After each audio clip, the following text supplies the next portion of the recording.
Hello everyone, my name is Kuldeep Singh Rathore and welcome in gate वाला platform. Guys, आप में से कई सारे ऐसे स्टूडेंट्स होंगे जिनको पता होगा कि नालको ने अपना जो है गेट 25 से रिक्रूटमेंट का अनाउंसमेंट किया था और काफ़ी सारे स्टूडेंट उसमें अप्लाई भी कर रहे होंगे। तो काफ़ी स्टूडेंट को जानना है कि सर कितनी एक्सपेक्टेड कट ऑफ जा सकती है, किस रेंज में जा सकती है, कितना मिनिमम गेट स्कोर कार्ड की हमें रिक्वायरमेंट रहेगी। तो उसी के ऊपर आज हम डिस्कशन करने वाले हैं, कंप्लीट एनालिसिस करेंगे। तो गाइज, काफ़ी सारे ऐसे स्टूडेंट्स होंगे जिनको पता होगा कि लाइक अभी तक गेट 25 से कुछ पीएसयूज ऑलरेडी रिक्रूटमेंट कर चुके हैं। तो काफ़ी स्टूडेंट जो टॉप रैंकर्स होंगे वो ऑलरेडी कहीं ना कहीं सेटल्ड होंगे, या फिर आईआईएससी जैसे आईआईटी बॉम्बे इन ऑर्गेनाइजेशंस में एमटेक वगैरह भी कर रहे होंगे। उनमें से कुछ लोग फिर उनका इंटरेस्ट अगर आ जाता है, सीजीपी आ जाता है, क्योंकि फर्स्ट सेम ऑलरेडी कवर हो चुका है, तो वो एमटेक में ही कंटिन्यू करने का सोच लेते हैं कि चलो यहाँ से प्लेसमेंट ले लेंगे।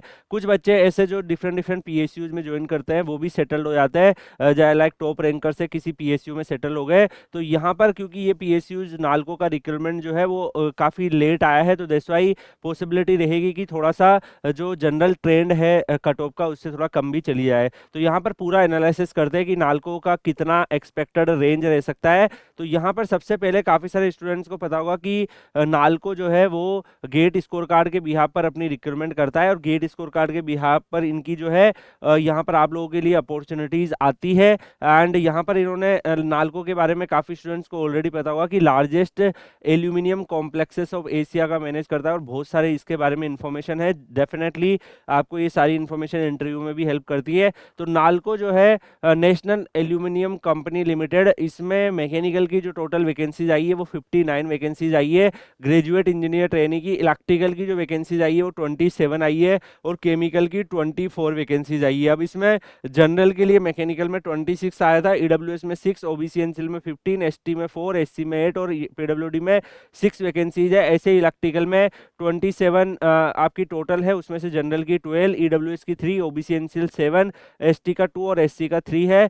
केमिकल में 24 नंबर ऑफ पोस्ट है, इसमें जनरल की 12, ईडब्ल्यूएस की 2, ओबीसी की 6, एसटी की 1 और एससी की 3 है। अब यहाँ पर गाइज मैं आपको एक बात बताना चाहूंगा कि जो ये इन्होंने वैकेंसीज निकाली है उसमें अब जब ये इंटरव्यू के लिए बुलाएंगे तो इनका एक कॉलिंग रेशियो होता है, जबकि नालको ने जो कुछ पीएसयू जो होती है वो 1/5 रखती है, 1/6 रखती है, नालको ने ये रेशियो 1/10 रखा है। यानी कि अगर मान लीजिए कि इनको जनरल में 26 स्टूडेंट्स को शॉर्टलिस्ट करना है, तो ये 1/10 के रेशियो में जो है वो स्टूडेंट्स को इन्वाइट करेंगे, यानी कि 26 वैकेंसीज अगर इनकी है। अब स्टूडेंट जो अप्लाई करेंगे तो 260 स्टूडेंट जिन्होंने अप्लाई किया है उनको ये लोग इनविटेशन भेजेंगे, तो 260 बच्चों के पास इंटरव्यू का कॉल आएगा। जनरल के अंदर ईडब्ल्यूएस में आपका 60 बच्चों का आएगा, ओबीसी एनसीएल में 150 बच्चों का हो जाएगा। तो जितनी भी आपको वैकेंसीज देखने को मिल रही है उसका 10 से मल्टीप्लाई कर दीजिए, तो इतने स्टूडेंट्स को ये बुलाएगा। अब गाइज काफी बोलेंगे सर अगर 260 तक की बुलाएगा जनरल में, तो 260 तक अगर मैं मान लीजिए ये लोग इन्वाइट करते हैं, तो उस केस में फिर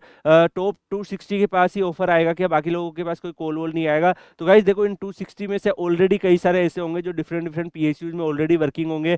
कुछ अलग अलग जो डिफरेंट डिफरेंट ऑर्गेनाइजेशन ने रिक्रूटमेंट निकाली थी गेट से, उन सब में चलेंगे। कुछ आईआईटी में ही इंटरेस्टेड होंगे कि वहीं पे एमटेक कर ले। तो एग्जैक्टली ऐसा नहीं कि 260 टॉप 260 होना चाहिए, उससे नीचे भी चले जाते हैं। उसमें फिर इन 260 में कई सारे कैटेगरी के स्टूडेंट भी निकल जाएंगे, है ना, तो वो कैटेगरी वाली वैकेंसीज में चले जाते हैं, तो वो ये इस हिसाब से फिर कट ऑफ जो है वो नीचे जाती है। ये कैलकुलेशन करके आपको जो है अप्लाई नहीं करना है। अब यहाँ पे अगर हम क्वालिफिकेशंस के बारे में बात करें तो 65% मार्क्स इन्होंने रखा था ग्रेजुएशन में, जनरल ईडब्ल्यूएस ओबीसी एनसीएल में 55% मार्क्स रखा था एससी एसटी पीडब्ल्यूडी कैटेगरी में। और बाकी यहाँ पर अगर आप देखोगे मैकेनिकल में मैकेनिकल वाले बच्चे, इलेक्ट्रिकल में इलेक्ट्रिकल वाले बच्चे, power engineering electrical electronics combined वाले बच्चे भी अप्लाई कर सकते हैं, केमिकल में भी केमिकल वाले बच्चे यहाँ पर अप्लाई कर सकते हैं। तो यहाँ पर सिलेक्शन प्रोसेस में क्लियरली इन्होंने 1/10 के रेशियो में यहाँ पे बुलाया है। 1/10 का इनका जो है यहाँ पर इनविटेशन रेशियो है, तो यानी कि जो मैंने आपको कैलकुलेशन करके बताया उस हिसाब से रहेगा। सैलरी पैकेज जब आप ट्रेनिंग में रहोगे तो 40,000 से 1,40,000 का सैलरी स्लेब बनेगा विद 3% एनुअल इंक्रीमेंट। इसमें अगर हम यहाँ पे देखें गाइस, तो फिर आपका ट्रेनिंग जब कंप्लीट हो जाता है तो आपका स्लेब 60,000 से 1,80,000 का स्लेब बन जाएगा, और उसी के हिसाब से आपके अलाउंसेज और बेनिफिट्स तो सारे रहेंगे। फॉर्म जो है वो अभी भी जिस कैंडिडेट ने नहीं भरे अभी भी एक्टिव है, 2 जनवरी 2026 से स्टार्ट हुआ, 22 तक फॉर्म जो है भरे जाएंगे, तो इससे पहले आप फॉर्म भर सकते हो। अगर हम बात करें, देखो 590 स्टूडेंट्स को ये इनवाइट करेंगे मैकेनिकल में फॉर इंटरव्यू, बिकॉज 59 पोस्ट है। अब इसमें से जो भी स्टूडेंट्स अप्लाई करेंगे उनमें से 590 स्टूडेंट्स को कॉल आएगा, जो टॉप रैंकर्स होंगे। डिपेंड करेगा कैटेगरी वाइज, की कैटेगरी में भी इनको स्टूडेंट चाहिए, तो 20 वैकेंसीज है, तो मतलब 200 स्टूडेंट्स को उस कैटेगरी में बुला लेंगे। इसके लिए गेट का परफॉर्मेंस रिपोर्ट भी आप जाके चेक कर सकते हैं। गेट की परफॉर्मेंस रिपोर्ट में भी आपको पता चल जाएगा कि आपसे, आपके मान लो कि 700 रैंक है एससी कैटेगरी में, तो आप देखो कि आपसे ज़्यादा कितने बच्चे हैं एससी में, तो उसी को देख के सारा एनालिसिस करके ही एक्सपेक्टेड कट ऑफ आपको बताइए। केमिकल में 24 है तो 240 स्टूडेंट्स को बुलाएंगे, इलेक्ट्रिकल में 27 है तो 270 स्टूडेंट्स को बुलाएंगे। अब किस रेंज में कट ऑफ की जाने की पॉसिबिलिटी रह सकती है, तो यहाँ पर इलेक्ट्रिकल इंजीनियरिंग में अगर हम बात करें गाइस गेट 25 का, बिकॉज वैकेंसीज जो है वो कैटेगरी में भी बाइफरकेट हो रखी है, तो वो आपको यहाँ पे देखना पड़ेगा कि कुछ बच्चे जनरल में चले जाएंगे, तो कुछ ईडब्ल्यूएस ओबीसी एससी एसटी के भी बच्चे होंगे, तो सारे बच्चे मिलके फिर वो टोटल वैकेंसीज बन रही है। तो यहाँ पर जनरल में 700 से 720 की रेंज में पॉसिबिलिटी है, बट इसका मतलब ये नहीं है कि जिस बच्चे का 680 है, 690 के आसपास भी है, 670 है, उसको नहीं अप्लाई करना है। ठीक है, वो अप्लाई कर सकता है, क्योंकि कई बार जो है कट ऑफ थोड़ा सा लोअर साइड भी देखने को मिल जाती है,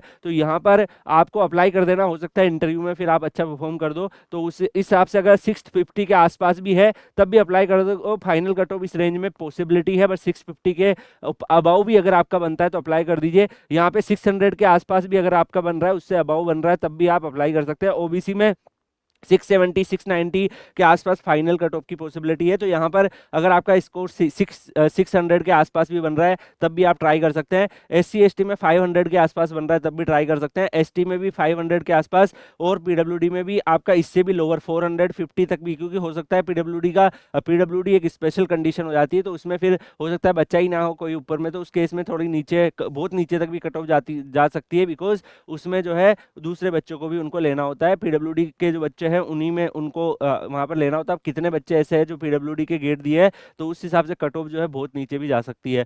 केमिकल में अगर हम बात करें गाइस, तो केमिकल में जनरल के लिए 730 से 750 की रेंज में, मतलब 700 690 680 के आसपास की रेंज वाले बच्चे भी अप्लाई कर सकते हैं। ईडब्ल्यूएस में भी आप 600 की रेंज में हो तब भी अप्लाई कर सकते हो। ओबीसी एनसीएल में आपका 700 से 720, तो आपको पता है ईडब्ल्यूएस की कट ऑफ जो है वो थोड़ा सा ओबीसी से भी लोअर साइड में देखने को मिल जा रही है। इवन कई जगह तो इवन एससी के इक्विवेलेंट देखने को मिल जा रही है, क्योंकि बच्चे ईडब्ल्यूएस के कम रहते हैं। एससी में 600 से 620 और एसटी में 560 से 580, पीडब्ल्यूडी में 520 से 540, तो इस रेंज में यहाँ पर आपकी पॉसिबिलिटी है। बट आप इसके आसपास भी हो, यानी कि 690 में 600, आप 600 के आसपास, 600 के आसपास हो, 560 में 500 के आसपास हो, तब भी आप पॉसिबिलिटी है कि आप अप्लाई कर दीजिएगा। तो 3 ब्रांचेज में इन्होंने वैकेंसी निकाली थी, आपको होपफुली एक आइडिया लग गया होगा कि किस रेंज में जो है इसकी कट ऑफ की पॉसिबिलिटी है। बाकी आप लोग जो है Kuldeep sir underscore PW telegram channel पे ज्वाइन कर लीजिएगा। अगर आपको स्पेशली आपका जैसे स्कोर इस रेंज में है